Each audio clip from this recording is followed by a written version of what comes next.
Big Brother's watching, huh? Yeah. Always does. Okay. No, it's more so now than ever. Well, I'm going to mute y'all out now so nobody can hear anybody but me. Q&A mode is on. Participants may now unmute themselves. Presentation mode is on. Only organizers can be heard.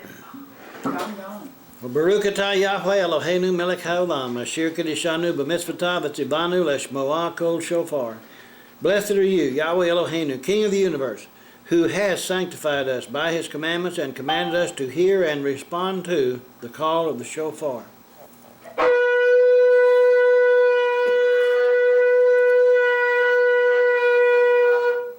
All right. Good. Smooth, huh? Yes. Well, okay. Father, we come before you this day on your Shabbat.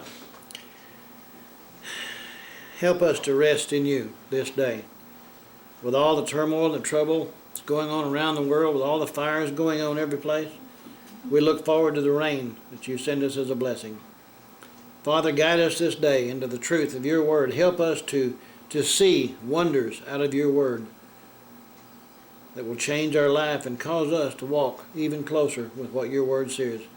Let your word, your spirit, be the only guide that we follow through this life. B'Shem Yehoshua. Amen. Amen.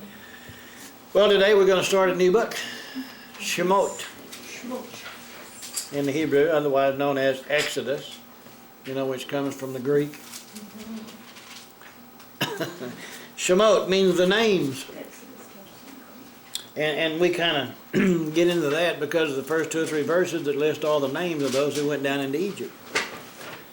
But if I might just give you just a little bit of an outline overview as we get started into it. The book of Shemot is a record, more or less, of the birth of Israel as a nation occurring within the womb, so to speak, of Egypt. The birth of Israel as a nation, as they begin to grow, and he molds them, and he brings them to where he wants them to be. A family of 70 people rapidly multiplied to become a great nation of people.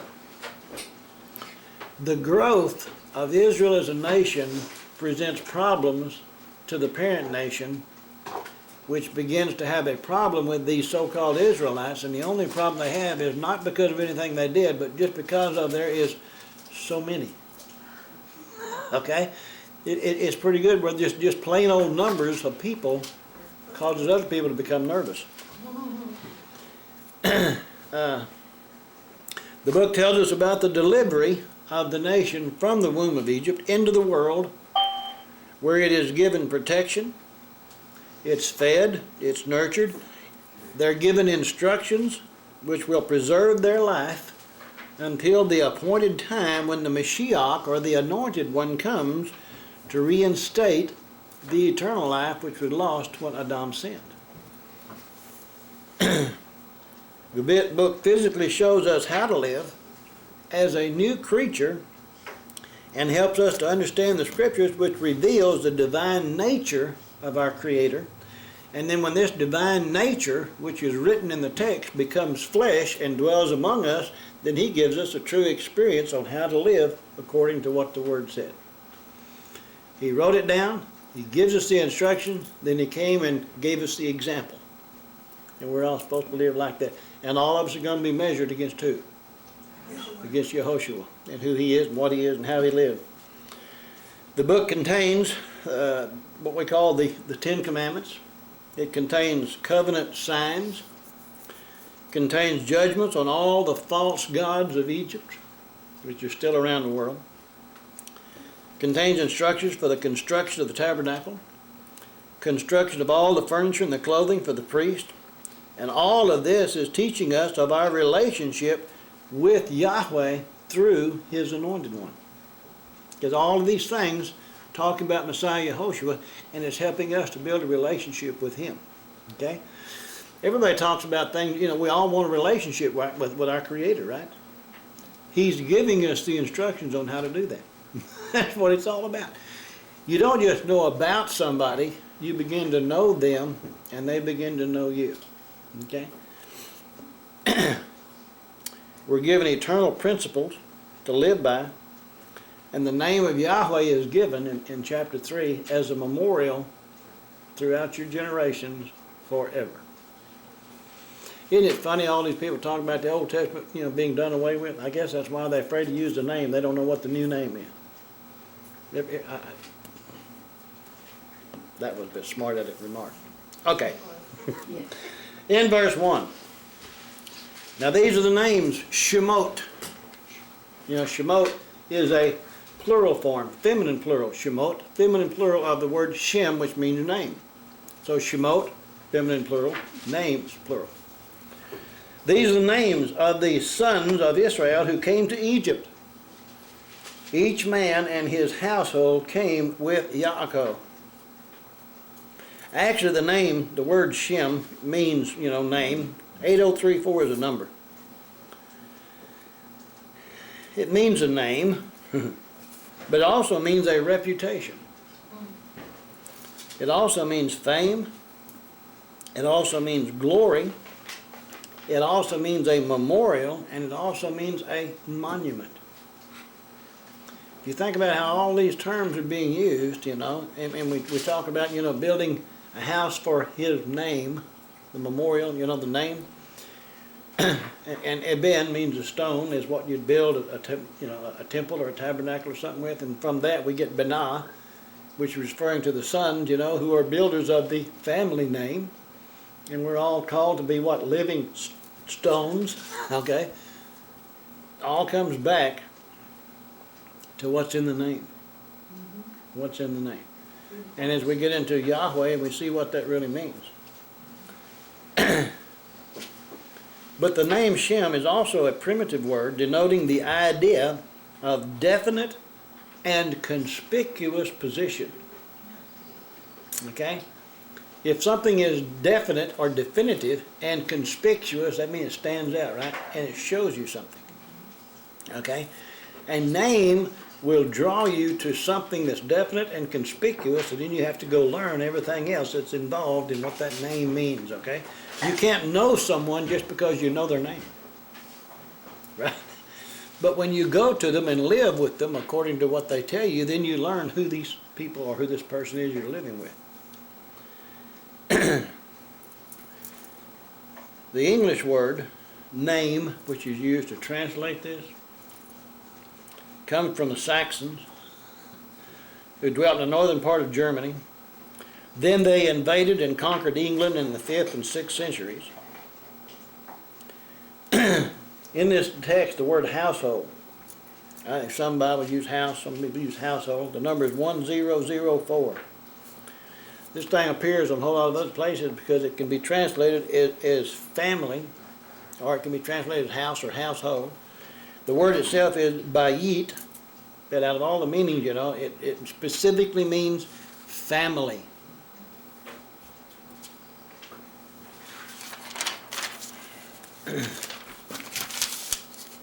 Now in verse 2 it says Reuben, Simeon, Levi, and Judah, Issachar, Zebulun, and Benjamin, Dan, Naphtali, Gad, and Asher. All those, in our English it says, who were the descendants of Jacob. Literally in the Hebrew it says, all those who came from the loins of Yaakov were 70 persons. For Joseph was in Egypt already, and Joseph died, all his brothers, and all that generation. So the time frame now that we're in here in Exodus, right? Joseph is dead, all the brothers are dead, all that generation is dead.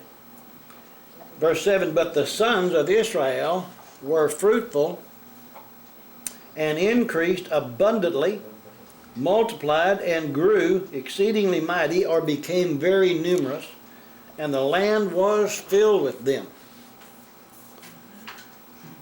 Now there arose a new king over Egypt who did not know Joseph. I don't know how many people have ever really studied the history of the nation of Egypt, but if you go back into history, most of the kings and so forth that were pharaohs over Egypt weren't native Egyptians. Most of them, were kings that conquered it and became pharaoh over Egypt. And, I guess they come in from some little small place and conquered Egypt and decided to stay there and be king. But it says specifically there that the people multiplied greatly, and the land was filled with them, okay? Go to Acts chapter 7.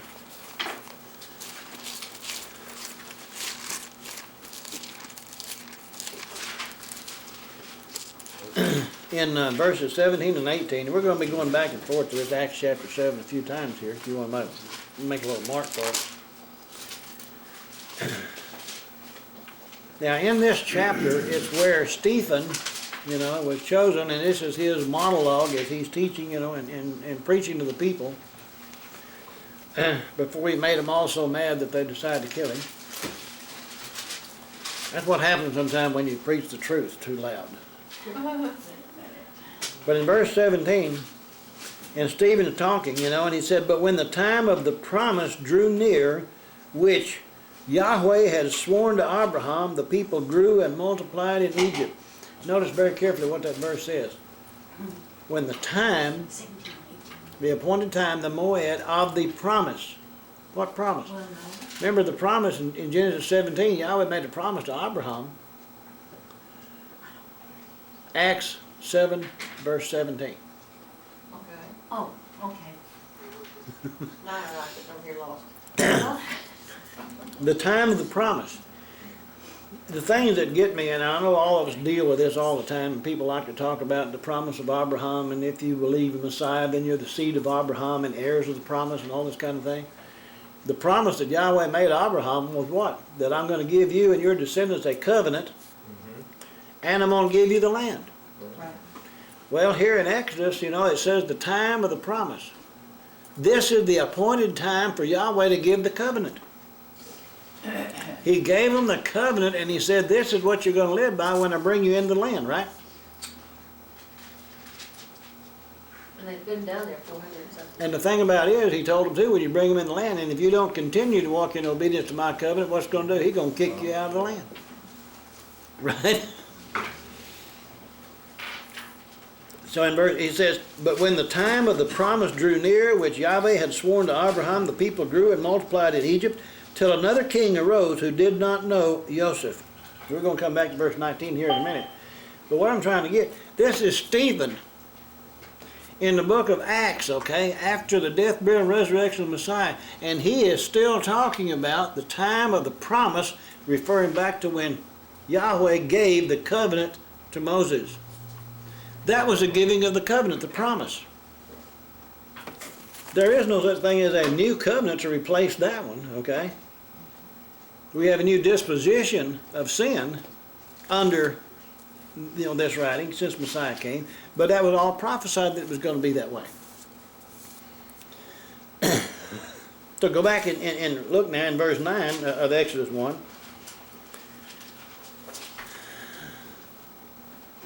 And he said to his people, "Look, the people of the sons of Israel are more and mightier than we." We read that and we think, oh, well, these people must be stronger than him. But actually, the word "more" there is a number 7227. It's the word Rav, like R-A-V, Rav, and it means abundance. And the Hebrew word there that's translated mightier is 6094. Or 6099, I can't read. 99, okay. It's the word atzum, and it means vast or numerous. They're abundantly vast and numerous, so their only crime was increase in numbers, which brought fear. Okay? Go back to Genesis 26.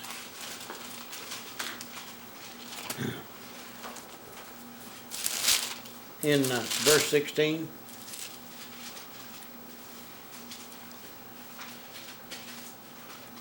It says, "And Abimelech said to Yitzhak, Go away from us, for you are much mightier than we. You are more than us." They were afraid. Every place that they got, run off by different places, they were because there were so many, and people got afraid. Every place they ever went to, they prospered, in captivity, right? And as they begin to prosper and grow, what happens to the people around them? Begin to blame them for everything. I don't know if people have gone back and looked in the history, okay? But during the time of what we call the Great Plague, when people begin to die of the plague, And they decided, well, since the Jews weren't dying of the plague, then they must have been the ones that caused it. And 90% of the people that died from the plague back in history was because of what? Poor sanitary living conditions. And those who followed Torah weren't in that, so they weren't faced with the same problem. Isn't that amazing?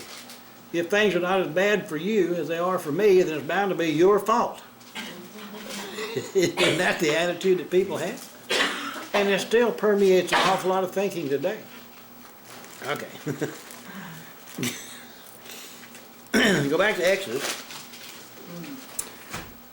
Look, the people of the sons of Israel are more and mightier, are more numerous and vast than we. Verse 10, come, let us deal wisely with them, or shrewdly, lest they multiply, and it happen in the event of war that they also join our enemies and fight against us, and so go up out of the land. Now, in all these 400 years that they've been there, had there ever been an insurrection where they were getting mad and trying to fight against the people of the land? So why would they think it now? Fear. It's fear. It's pure and simple fear. They hated them without a cause. There was no reason. Same thing Messiah came. They hated him without a cause. You go back and look at verse 19 there in Acts 7. He said, this man, it's talking about this king, dealt treacherously with our people and oppressed our forefathers, making them expose their babies so that they might not live. Expose their baby. To offer them up to the elements. And we'll see as we go back, and get the details, okay?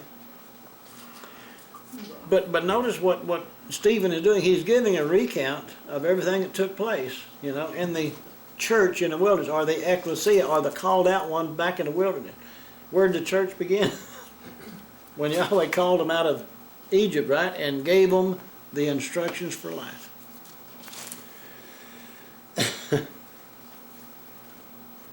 So back in Exodus, in verse 11, therefore they set taskmasters over them to afflict them with their burdens, and they built for Pharaoh supply cities, Pithom and Ramses. That Pithom there in verse 11, the number is 6619. Brown Driver Briggs gives the meaning of it as the city of justice. The Talmud definition says it means the dwelling of the god Tum. Pitum or Pitum. Jones, Encyclopedia of Hebrew Names, says it means an enclosed place. And then from the Coptic language of the Egyptians, Pithom means to shut in, to lock up, or to restrict. So I guess any one of them could have been, the city of justice could be the place where if you go and you do wrong, you get locked up. I mean, there's a lot of ways that these things can come into being, when people begin to look at the phrasing and what can bring about that thought. Ramses, on the other hand, is the number 7486. Brown Driver Briggs says it means the child of the sun.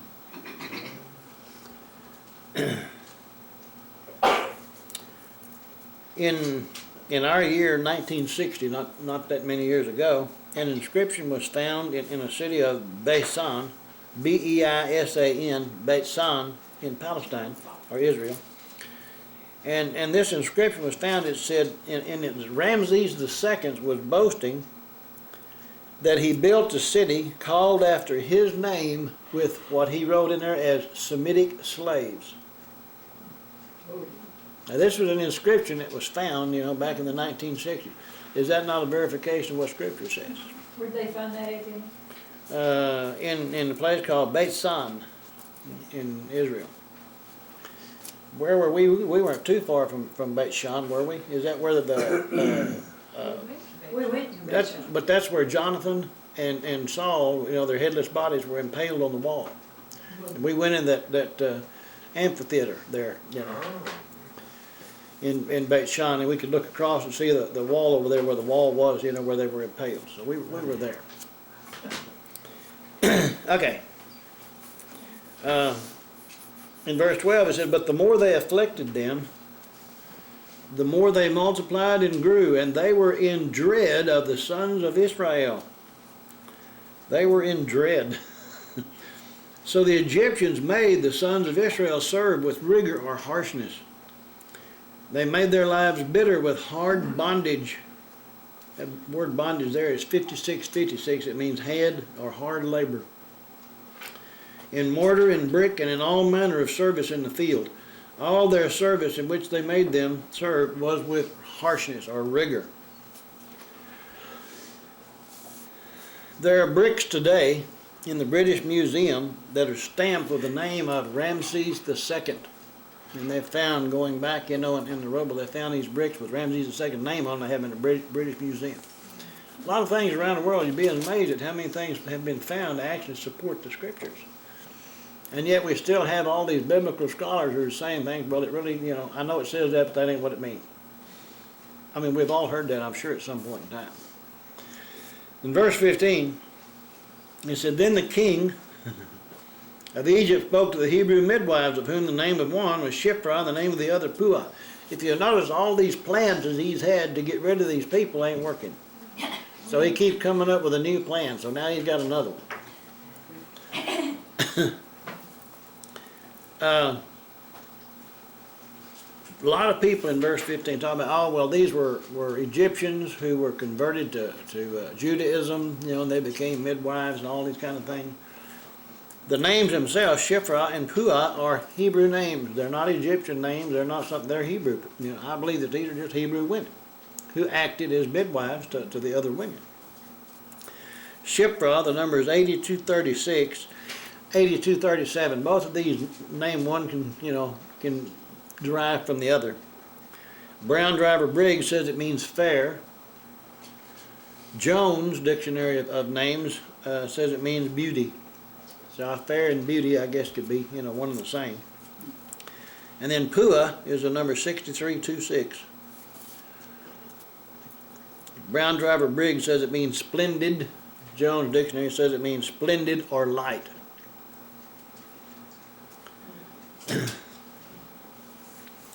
Verse 16.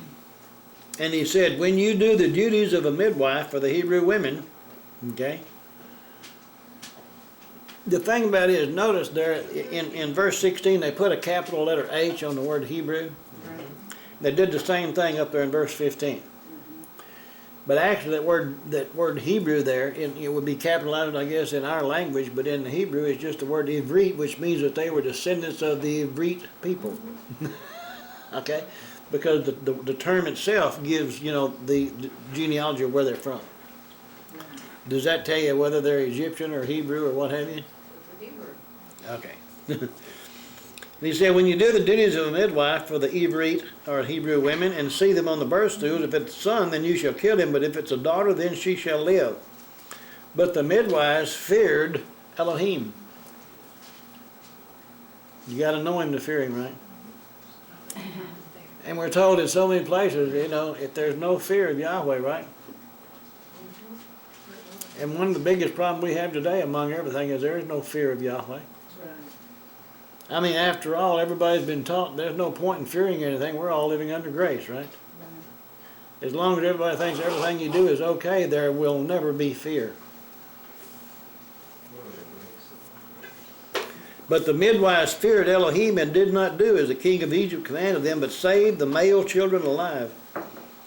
Male children, that means the boys. I mean, there's an awful lot of, 2206. Yeah, it's the word, yeah. Yeled is the Hebrew word. Yeled is a boy child. Yaldah is a girl. So, verse 18, so the king of Egypt called for the midwives and said to them, why have you done this thing and saved the male alive? The male offspring. Like I said, 2206. The midwives said to Pharaoh, because the Ivrit, the Hebrew women, are not like the Egyptian women, for they are lively and give birth before the midwives come to them. That word lively, the number is 2422. It's the word chayot. We've all heard of the word chay, the little symbol for life. Chayot, that means they were lively, okay? Feminine plural. It's a noun, and it really means they're like animals in wildness. They really they get it, they get with it. The root chaya comes from 24:21, means vigorous, or lively. So the midwives could have said the Hebrew women are like animals and they don't need a midwife. That would be another rendering from the actual text, which could have been true. Wouldn't have sounded very pretty in prose, but it would have been true. Verse 20, it says, therefore El dealt well with the midwives, and the people multiplied and grew very mighty, or became very numerous. People multiplied and became numerous. I mean, Verse 21, and so it was, because the midwives feared Elohim, that he provided households or families for them. Provided households as built up their families. Sound like a blessing, isn't it? So Pharaoh commanded all his people, saying, every son who is born you shall cast into the river, and every daughter you shall save alive. Who did he command? All his people. Kind of like everybody was faced, If he saw a young boy walk around, he's not supposed to be alive. It didn't matter who he was. Just destroyed him, right? And look how many people are going to be out there looking and snitching and spying and thinking that they're doing, what they're supposed to do. They're being obedient. They're following the law, right? I mean, things happen.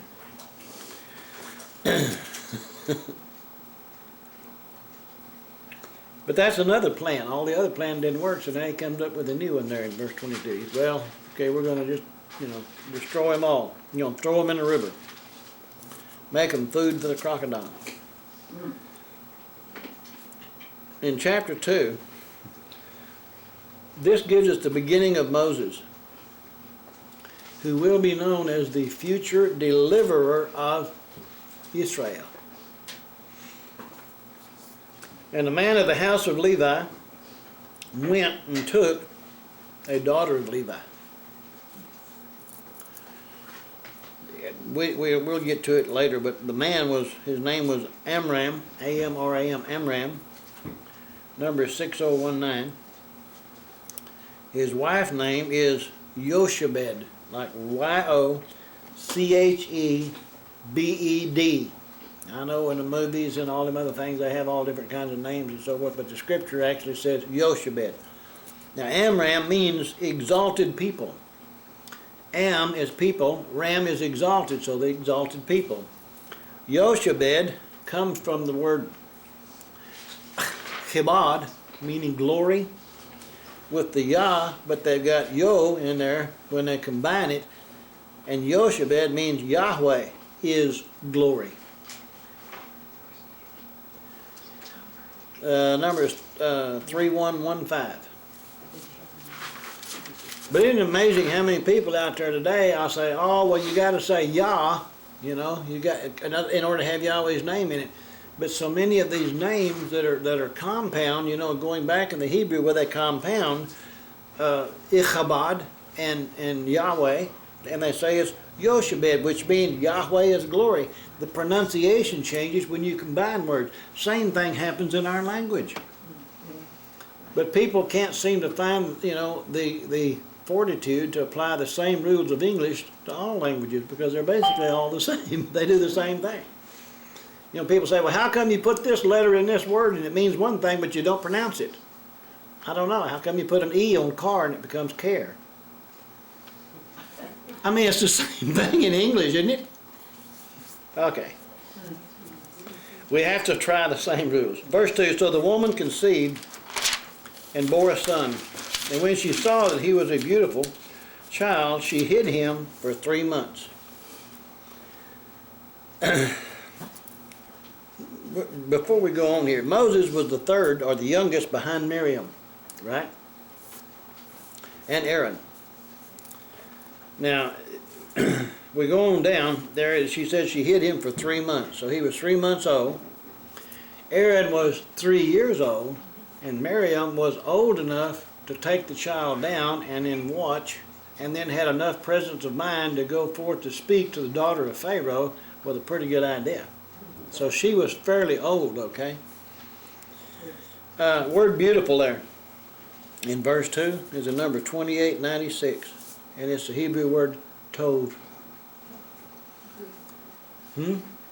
Good. Or goodly, She hid him for 3 months. Now let's go back to Acts chapter 7. Told you we were going to be back and forth in Acts. I mean, the thing about it is, if we can go back and understand, didn't it say that Stephen was a man full of the Spirit of Yahweh? And if we kind of read what he said about some of these things and his understanding, should we accept that, or should we say, oh no, that ain't right? I know it says that ain't what it meant. But I like to think, well, what Stephen said sounded like it's pretty close to the truth. So in Acts chapter 7 again, in verse 20, Stephen says, at this time Moshe was born, and he was well-pleasing to Yahweh. And he was brought up in his father's house for 3 months. See, over here it just says beautiful in Exodus, but over here Stephen said he was well-pleasing to Yahweh. Verse 21, but when he was set out, Pharaoh's daughter took him away and brought him up as her own son. When he was set out, you see the command going back, every son who is born you shall cast into the river. Okay? Yoshebed cast Moses in the river. She just put him in a box and before she put him in the river. So he's kind of floating around on top of it. His life is preserved because of the ark or the box that he's in. Where the water was bringing destruction of all the others, he was preserved alive, wasn't he? Don't start that. Okay. Back in verse 3 of Exodus 2, it says, but when she could no longer hide him, she took an ark of bulrushes for him, daubed it with asphalt and pitch, put the child in it, and laid it in the reeds by the river's bank. The ark of bulrushes. The word ark is the number 8392, tebah. It means a basket or a box. Bulrushes is 1573. The word is gomeh.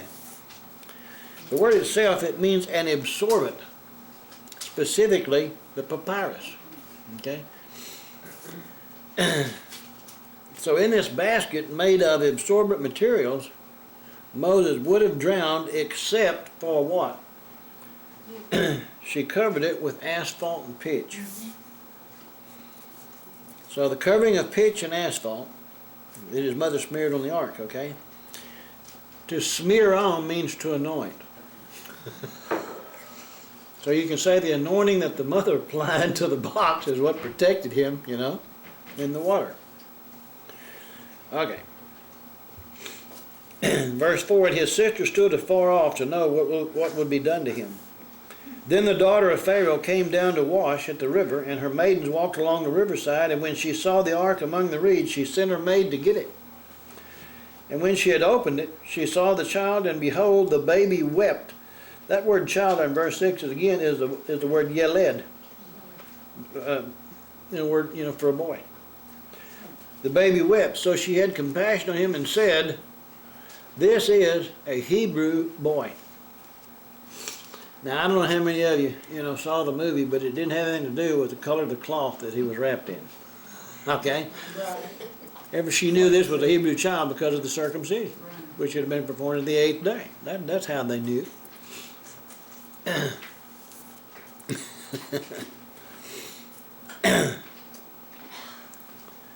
Verse 7, then his sister said to Pharaoh's daughter, the sister sees following. His sister said to Pharaoh's daughter, shall I go and call a nurse for you from the Hebrew women, that she may nurse the boy for you? And Pharaoh's daughter said to her, go. So the maiden went and called the boy's mother. She was obedient, but yes, she provided for the child. And then because of her faith, not only does the child get saved, but she gets paid to raise him. I think that's kind of neat.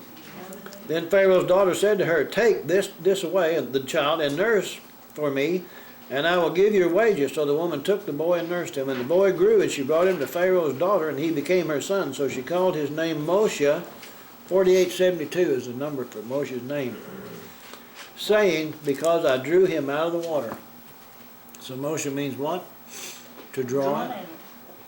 He was drawn out of the water. Moshe then is drawing others out. He's the one that drew the people out of Egypt, right? He's the one that wrote the Torah, the lawgiver. And we are being drawn out of the world through the words of Moshe, the one who was drawn out. It all fits and it all forms a picture. You know, one thing just follows the other, just fits right in. Seems to me like, you know, pieces in the puzzle.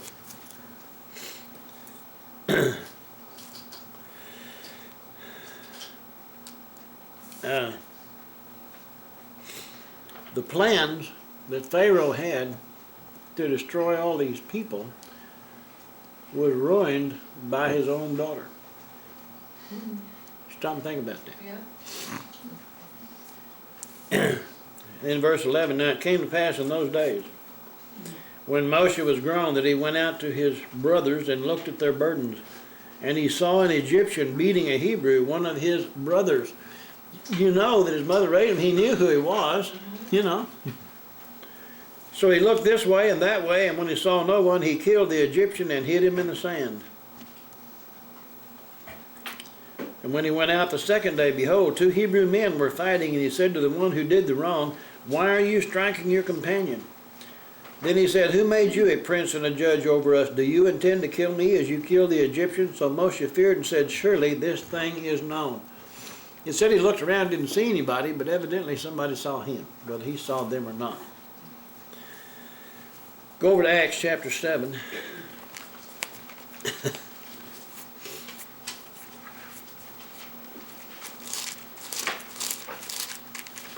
In this same passage here in verse 24.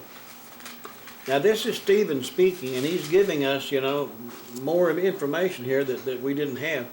And seeing one of them suffer wrong, he defended and avenged him who was oppressed and struck down the Egyptian. For he supposed that his brethren would have understood that Yahweh would deliver them by his hand, but they did not understand.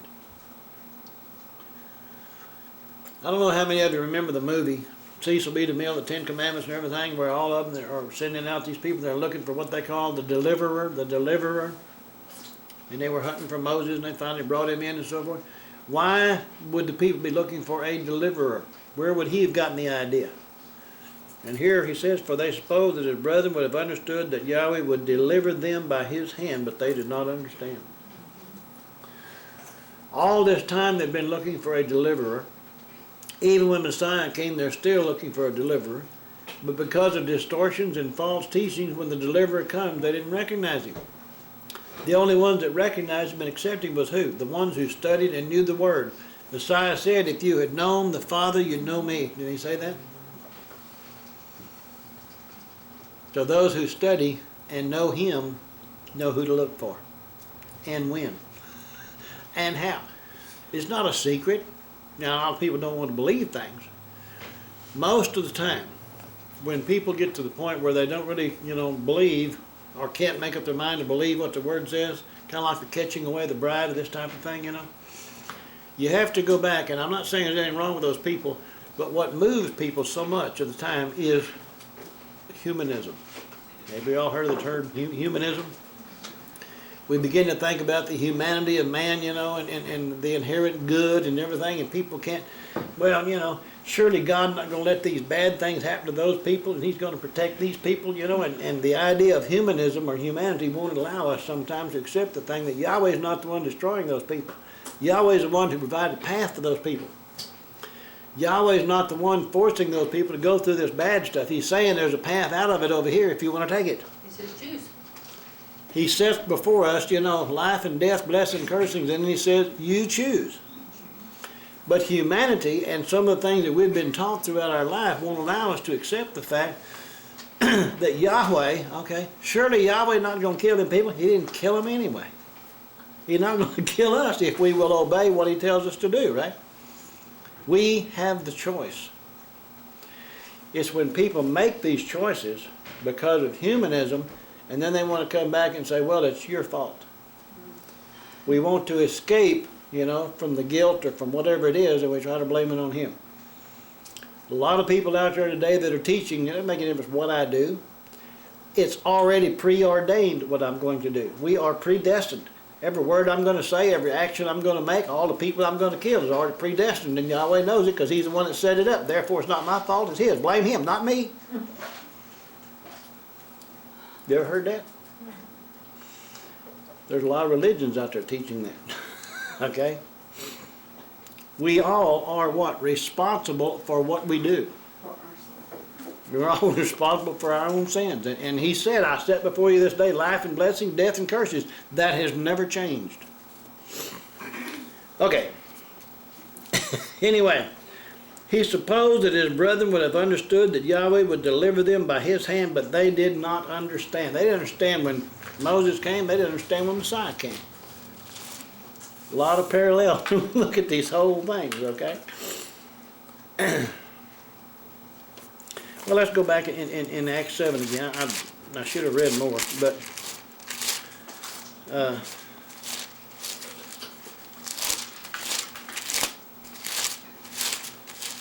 we were in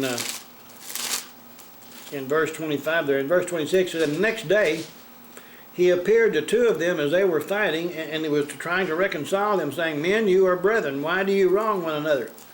What is Moses trying to do? Cause them to become reconciled one to another.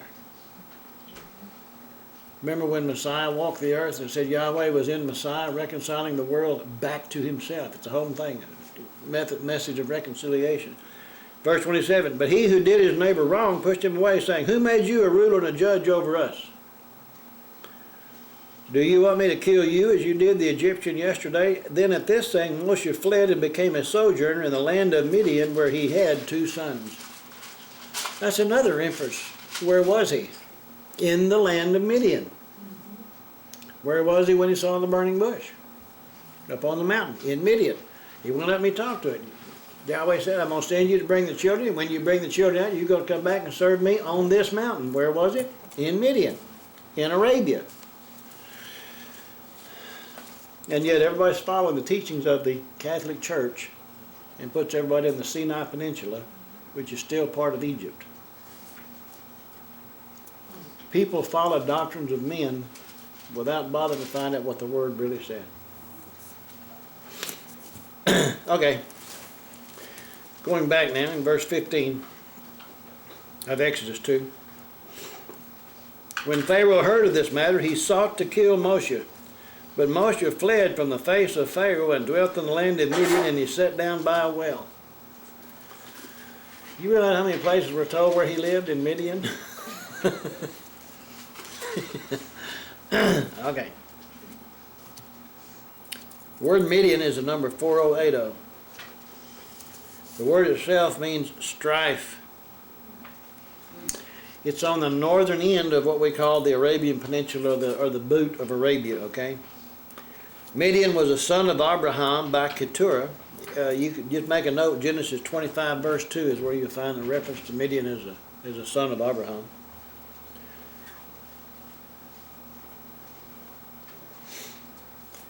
Now if you remember, Joseph, when he was taken up out of the pit, he was sold by who? Midianite traders, okay? They were still sons of Abraham, so in that respect you might can say, well, yeah, the sons pulled him up and sold him, okay? But it wasn't the immediate family. Okay. Verse 16, now the priest of Midian had 7 daughters. The priest of Midian. I wonder what he was teaching. They came and drew water, and they filled the trough to water their father's flock. Then the shepherds came and drove them away, but Moshe stood up and helped them and watered their flock. Word helped, verse 17, is the number 3467. It's the word yasha. To save, to be saved, to be delivered. Moses went down into Midian and he delivered down there. He thought that he was going to be the deliverer for his own people, right? And he probably was called, and we know that he was, but the appointed time was not yet. He had to go and then come back. And we'll see later on in Scripture, he was about 40 when he fled from Egypt, and he was about 80 when he came back, and he was 120 when he died. Okay. 3 groups of 40. Kind of like testing, testing, testing. Really?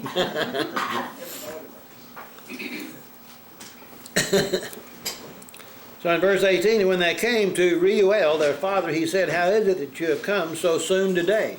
And the word Reuel, the number 7467, it means a friend of El. Reuel, friend of El. Probably his name now. He is also called, later on in Scripture, he is called Yithro. Y-I-T-H-R-O. And that's the number 3503 when we get there. But it means his excellence, which is really a title, not a name. In verse 19 it said, and they said, an Egyptian delivered us from the hand of the shepherds, and he also drew enough water for us and watered the flock. An Egyptian delivered us. Word delivered there is the number 5337. It's the Hebrew word natsal, which means to be snatched away. The Egyptian, they thought was an Egyptian, Moses. Here's one that Yahweh chose to give the Torah, and they looked at him, they thought he was another Egyptian. It's kind of like looking at Ephraim right now. What do you see when you look at Ephraim? What do you expect to see when you look, You don't really see what you expect or what you think. And it tells us, in Romans, salvation came to what? All the nations of the world, so that the whole house of Israel could be delivered, snatched away. In verse 20, so he said to his daughters, where is he? Why is it you have left the man? Call him that he may eat, or, eat bread with us. Then Moshe was content to live with the man, and he gave Zipporah his daughter to Moshe. Remember the word Zipporah is number 6855, means a bird. In verse 22, and she bore a son, and he called his name Gershom, for he said, I have been a stranger in a foreign land. Gershom, Ger is the word for stranger, Sham is there, meaning a stranger there. Number 1647. The word stranger, the word ger itself, you can find it on the number 1616, and the other half of the word sham, you can find it under the number 8033, if you're looking for the compound of the name. And the word foreign is a number 5237, Nokri. But here was Moshe, a stranger in a Nochri, a foreign land. In Israel today, the term that's applied to most people that are non-native Israelites is the word Nochri, or foreigner, referring to the Gentiles. Okay, that's what they call us and all the rest of it. The question we need to ask ourselves is Moshe a stranger in the Nochri, a foreign land today? Wouldn't you have to say that he is Moses? I mean, they know about him, but, if he came up to him, everybody would look at him as a stranger, right? How many people really know anything about Moshe? Would we have learned anything about him if we hadn't been studying the Torah? A lot of people today don't know anything about Moses. They know what other people say about Moses. That's the whole point, the whole problem, Unless you know and study it for yourself, you never really come to that knowledge. In verse 23 it said, now it happened in the process of time that the king of Egypt died. Then the sons of Israel groaned because of the bondage, and they cried out, and their cry came up to Elohim because of the bondage. So El heard their groaning, and El remembered his covenant with Abraham, with Yitzhak, and with Yaakov.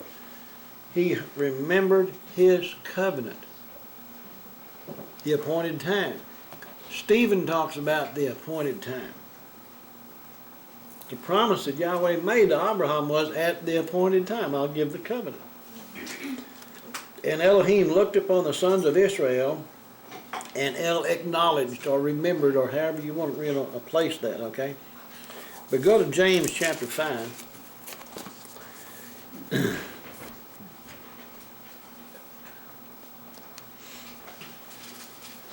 In verses 1 through 10 of the book of James, Yaakov, he says, "Come now, you rich, weep and howl for your miseries that are coming upon you. Your riches have rotted or are corrupted, and your garments are moth-eaten. Your gold and silver are corroded, and their corrosion will be a witness against you and will eat your flesh like fire. You have heaped up treasure in the last days. Indeed, the wages of the laborers who mowed your fields, but you kept back by fraud, cry out, and the cries of reapers have reached the ears of Yahweh Sabaoth. You have lived on the earth in pleasure and luxury. You have fattened your hearts as in a day of slaughter. You have condemned, you have murdered the just. He does not resist you. Therefore be patient, brethren, until the coming of Yahweh." Wait a minute, isn't this the book of James? Is he talking about the coming of Yehoshua coming back again? But he calls him Yahweh, doesn't he? Or does he say the Lord? But if we apply the same principle according to the Encyclopedia Americana in the New Testament, wherever you see the word "the" and "Lord," it's referring to Yahweh. "Therefore be patient, brothers, until the coming of Yahweh. See how the farmer waits for the precious fruit of the earth, waiting patiently for it until it receives the early and the latter rain." Evidently there is a teaching of the coming of this one with the early and latter rains, which apply to the festivals.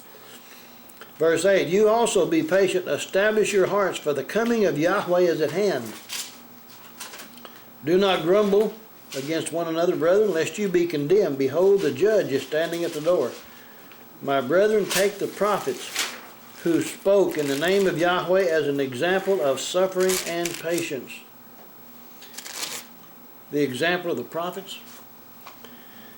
Everything that we're reading in James and in the book of Acts is all referring back to Messiah and the prophets, the promises that he made. And he said, all the prophets down, go down there and tell my people and go down and do this thing. And when we get into Mark today, we're going to be reading one of the parables that he, gave concerning there was a man who, built a vineyard and put a wine press in it and all these kind of things. And then he leased it out and he went away. And then he kept sending, his workers down, and they were killing him and doing things. Finally, he said, "I'm going to send my son." Isn't that exactly what Yahweh has done? Mm-hmm. And they decided, well, we just kill the son and we'll get the inheritance for ourselves. And now everybody thinks, oh, well, we can kill the son and get away with it because we're under grace. There's a lot of misunderstanding on that. Okay. Chapter 3. Boy, that's moving fast, isn't it? We've gone through 2 chapters and it's not even an hour yet, right?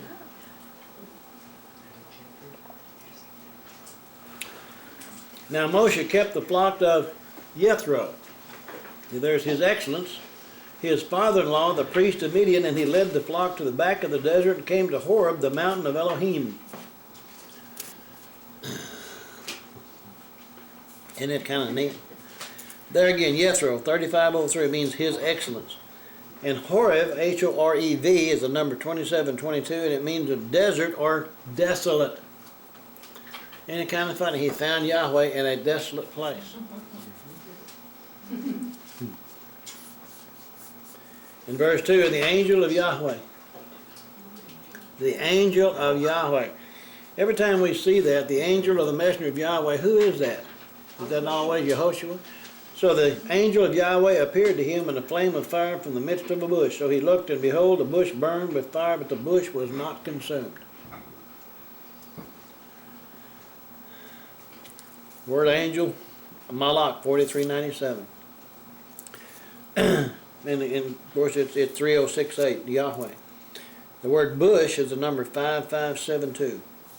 It means Seneh is the name, S-E-N-E-H, Seneh. It means a bramble. It also means to prick, as a hook or a thorn would do. The bush burned but was not consumed. kind of symbol of the bush, you know, bush not being hurt by fire, you know. Where did the three boys that were thrown in the furnace meet the angel of Yahweh? In the furnace of fire, right? Here's Moshe also, you know, in the fire there talking to him. Go to Genesis 3. Do what does? Genesis chapter 3. Genesis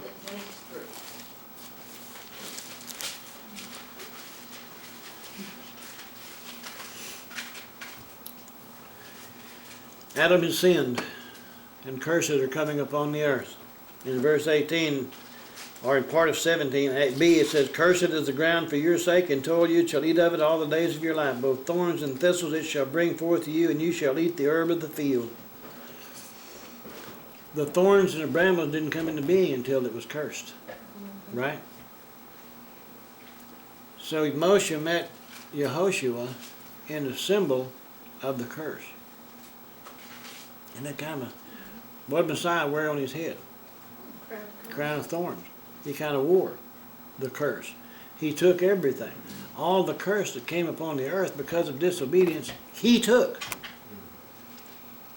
But is that a license for us to continue to disobey? That's the whole point.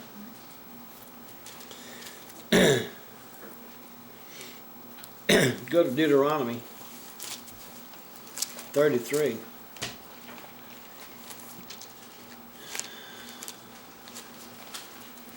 Remember, Deuteronomy 32 is the song of Moses, you know, that Yahweh told him to sing as a witness, and that he'd be singing in the future as a witness against the people. And in Deuteronomy chapter 33,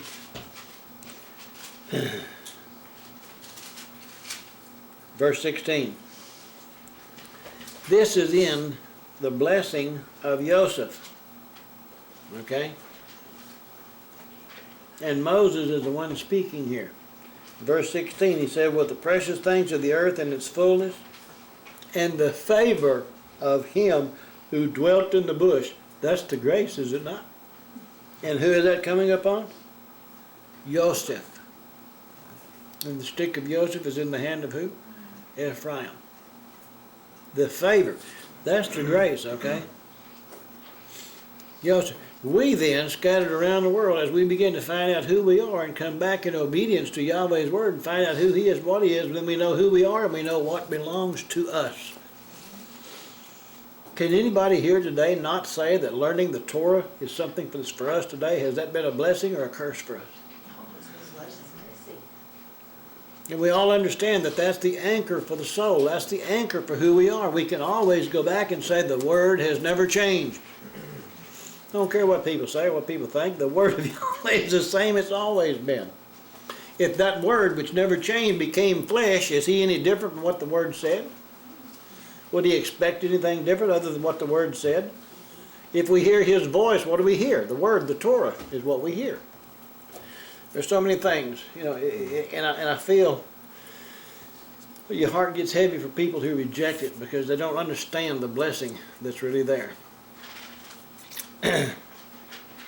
Go to Mark chapter 12.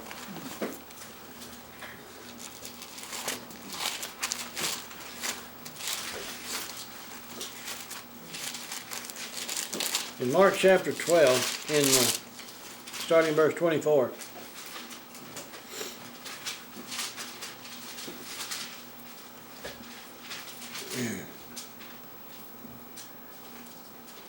So Yehoshua answered and said to him, "Are you not therefore mistaken, because you do not know the Scriptures, nor the power of Yahweh? For when they rise from the dead, they neither marry nor are given in marriage, but are like angels in heaven. But concerning the dead, that they rise, have you not read the book of Moshe? In the bush,"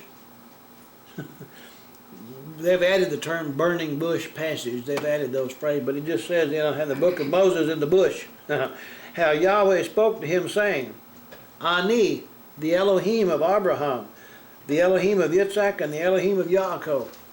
See, this is a direct quote, you know, from what we're going to be reading over here. "He is not the Elohim of the dead, but the Elohim of the living. You are therefore greatly mistaken." he was talking to these people who were mistaken in their doctrine because they'd never read the passage, or if they did, they didn't understand what it said. Most people today, they read their Bible so fast, because after all, I got a schedule and I got to get this chapter read before I go to work.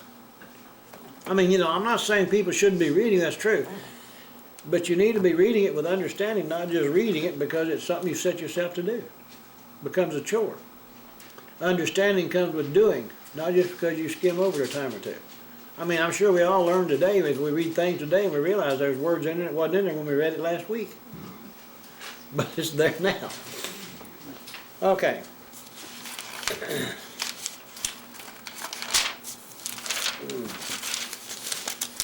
Go to Luke chapter 20.